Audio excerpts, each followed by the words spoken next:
Bonjour à toutes et à tous. Aujourd'hui, je viens vous parler des encens afin que vous puissiez voir plus clair sur tous les types d'encens qui existent et également sur les marques et la qualité de l'encens. Donc pour commencer, il faut savoir que tous les encens bâtons, ils sont faits à partir d'une technique masala. Cette technique-là, elle est faite à base d'herbes, de charbon, d'huile de parfum ou d'huile essentielle, ça dépend de la marque. Donc, comme je disais, certaines marques sont plus pures que d'autres. Par exemple, une des marques les plus, on va dire, les plus pures, ça va être cette marque-là, Orochica. Là, on est vraiment sur une marque à base d'huile essentielle. Elle est un peu plus chère, mais voilà, c'est une des marques les plus pures. Ensuite, ce qu'on a comme marque intéressante, c'est la marque Ayurvédique. Là, c'est vraiment à base d'huile essentielle. Et il y a aussi la marque Aromatica. Là aussi, on est sur des huiles essentielles. Une nouvelle marque qui vient de sortir, c'est celle-ci, Terra. La différence qu'elle a, celle-ci, par rapport aux autres, c'est qu'elle n'a pas de charbon, alors que les autres ont normalement du charbon. Ensuite, concernant les encens, donc il y a différentes marques et différentes façons de les utiliser. En général, on les utilise tous pour une prière, une dévotion, quand on fait un travail particulier, spirituel ou pas. Donc par exemple, il y a les encens de dévotion. Donc ici, on va avoir par exemple cette marque-là qui fait des encens de dévotion plutôt pour les dieux hindous. Shiva, Bouddha, Ganesh, il y en a d'autres. Il y a la dévotion avec les anges. Par exemple, il y a ces deux-là. Ensuite, on a la dévotion religieuse, donc avec cette marque-là qui est très bien. Ou sinon, il y a aussi la marque Aromatica qui est spécialisée sur le religieux.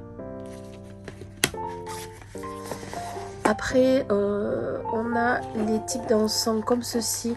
Donc là, on est plutôt sur l'énergie amérindienne, avec la trappe-rêve, le corbeau, le cocopili. Voilà, on est sur des énergies comme ça. Mais elles peuvent être utilisées également en relaxation.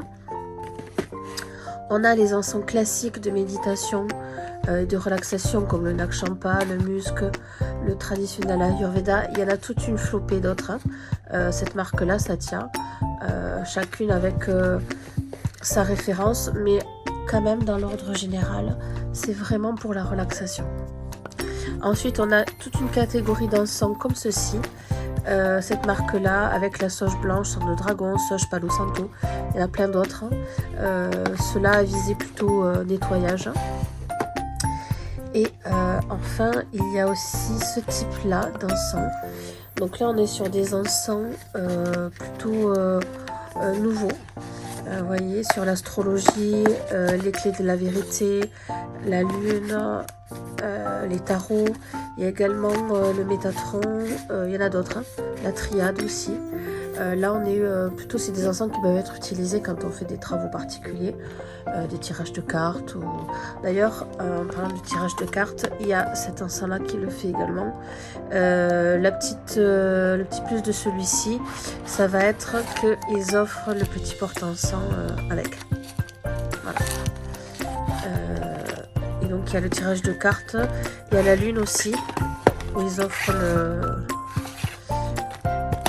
le porte-encens, et celui-ci qui fait partie des mêmes catégories, c'est les 7 chakras, et à l'intérieur normalement il y a une petite carte d'un chakra. Voilà, c'est toujours aléatoire. Au niveau des odeurs, donc il y a différents types d'odeurs. Alors certains mélanges, on n'a pas forcément l'indication, mais sur d'autres on a vraiment l'indication. Par exemple ici on est sur la lavande. On a des odeurs aussi intéressantes qui changent, comme le basilic qui est très très intéressant. Il y a aussi des odeurs, alors ça c'est notre coup de cœur, c'est le Nag Forest. Le Nag Forest, il a une odeur de pin. Ça change un peu des odeurs des fois qui peuvent être un peu fortes sur les encens. Ensuite, je ne vais pas parler des cônes. Les cônes, on va être sur les mêmes intentions que les autres. Il y a juste ceci que je vais vous montrer. C'est un petit peu nouveau, c'est des palets. Voilà, des petites briques. C'est beaucoup plus naturel que les cônes par contre. Et voilà, et donc il y a le support qui est vendu avec. Donc ça c'est la marque Hicham. Alors ce qui est important à savoir, c'est que tous ces encens là, quelle que soit la marque, on est sur des intentions de méditation, d'apaisement. Ils vont apporter une énergie. Par contre, au niveau travail énergétique, ils vont pas aller assez loin pour ça. Par exemple, je vous donne l'exemple du Palo Santo et de la sauge. Il faut que vous sachiez que par exemple le Palo Santo, donc là j'ai cette marque là, mais si je prends une autre marque, l'odeur va être complètement différente. Et l'odeur n'est pas du tout l'odeur du Palo Santo. Il en va de même pour la sauge blanche. Le sauge blanche, il a son odeur celui-ci, et d'autres vont avoir d'autres odeurs. Il n'y a pas d'odeur de sauge blanche, ni d'huile essentielle de sauge blanche à l'intérieur. Donc du coup, ça met l'énergie, on va dire, mais ça ne va pas venir faire le travail de nettoyage. Si vous utilisez ça ou ça pour faire un nettoyage de lieu, ça ne va pas vraiment le faire. Il n'y a rien de mieux que pour la sauge avoir la sauge, en sachant que l'odeur de la sauge n'a rien à voir avec cette odeur d'encens, mais sur quelque chose de beaucoup plus doux. Pour le Palo Santo, il y a une petite variante, c'est-à-dire qu'ils ont fait assez récemment des bâtons d'encens de vrai Palo Santo. Alors je vais vous montrer de vrai Palo Santo que voici. Alors j'espère qu'on voit bien. Voilà, donc là on voit le Palo Santo. Donc là ils sont très très transparents sur cette marque. J'en ai déjà parlé dans une précédente vidéo. Le Palo Santo, il est compressé avec de l'eau de canne à sucre. Il n'y a rien d'autre. Voilà, donc là quand vous allez le faire fumer, vous allez avoir l'odeur vraiment du Palo Santo et le travail énergétique. C'est cette marque-là, la marque Ispaya. Celui-ci par exemple, il y a de la rue également avec. Donc ça fortifie le travail de nettoyage. Il en existe à la myrrhe au Palo Santo tout court. Donc il y a cette marque là, où là on va avoir du coup le côté bâton d'encens, mais le travail énergétique. Il y a également la marque Sagrada Madre qui fait ça. Donc là c'est des vrais bâtons de Palo Santo également. Et comme vous verrez, le bâton il est beaucoup plus épais. Et du coup c'est vraiment du Palo Santo qui est à l'intérieur. Je vous montre. Voilà. Donc un bâton comme ça, alors bien sûr c'est beaucoup plus onéreux qu'un paquet d'encens classique, mais un bâton d'encens comme ça, vous pouvez l'utiliser pour un quart et l'éteindre après, ça suffit largement. Le travail énergétique est déjà fait. De la même marque, il y a également les encens des 5 éléments, avec l'eau, la terre, le feu, l'air et l'éther. Donc là il y a 5 éléments. Les bâtons ils sont donc beaucoup plus gros. Où c'est que je l'ai mis là. Ils sont beaucoup plus gros comparé à celui-là par exemple, vous voyez. Il y a une grosse différence. Et donc là c'est pareil, là c'est des mélanges de Palo Santo, mais il y a aussi des amas de fruits. Enfin ils sont très transparents, c'est tout noté hein, sur leur marque. C'est vraiment très qualitatif et au niveau énergétique, c'est vraiment incontestable. Donc si on veut partir sur un nettoyage par exemple de maison, donc comme j'ai dit, le Palo Santo, la sauge c'est très bien. Donc ça c'est les bâtons de sauge qu'on peut utiliser pour nettoyer la maison. Il y a aussi ce système là qui est trempé de la résine de sang de dragon qui va venir aussi nettoyer la maison avec un petit plus de cette résine. Il existe toute une déclinaison hein, de bâtons de fumigation. Il y a différents types de plantes. Si vous voyez qu'il y a de la sauge, déjà de base ça va nettoyer. Après des fois il existe par exemple la sauge avec un peu de cannelle. Disons que c'est plutôt commercial, voilà, ça apporte un petit plus, mais ce qui va surtout faire le travail, c'est la sauge. Il existe aussi, alors ça on n'en a pas, des bâtons de sauge avec un bâton de Palo Santo et des fois certains avec une pierre sélénite. Alors là on est vraiment sur un truc hyper commercial parce qu'un bâton de Palo Santo, ça ne fume pas autant qu'un bâton de sauge et le décalage, voilà. Vous seriez vite embêté en fait avec les deux.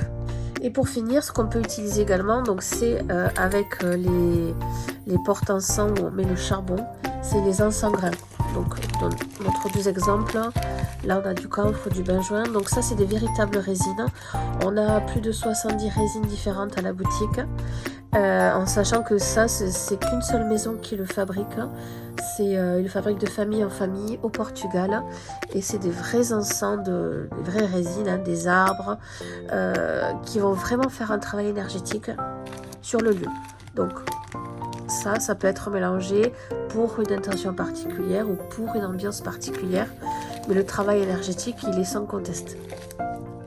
Et pour finir, petite chose qui est un peu nouvelle, qu'on a déjà présenté, c'est ceci. Donc c'est les Bombita. C'est toujours la marque Sagrada Madre qui est très très bien. Alors là, ces petites Bombita, elles s'allument et elles fument à fond pendant 8 minutes. Et là, on est dans le but de vraiment purifier. Donc il y a plusieurs types, je vous montre. Plusieurs types, hein. Il y a le storax et le camphre, le palo santo, la myrrhe et le liban, et le benjoin et le musc. Donc vraiment pour purifier, faire un gros nettoyage de maison, c'est pas mal aussi. Et puis ça change du charbon par exemple. Et voilà, c'est la fin de notre vidéo. Nous espérons que vous avez eu pas mal d'informations sur les encens. On a essayé de compresser au maximum toutes les informations qu'on vous a données. Ce qu'il y a à retenir surtout, c'est que tous ces encens-là, on est sur des encens qui vont mettre une ambiance, une énergie lors d'une prière, lors d'un travail ou pour l'ambiance de la maison tout simplement. Et lorsque vous allez vouloir plutôt faire un travail énergétique, là, il va falloir passer plutôt sur les bâtons de sauge, de palo santo, ou les bâtons comme ça, comme on a vu, où il y a du vrai palo santo, ou alors les encens grains qui vont faire la fumigation et qui vont avoir un vrai impact énergétique. N'hésitez pas à revenir vers nous pour toute question. On reste à votre disposition et à très bientôt.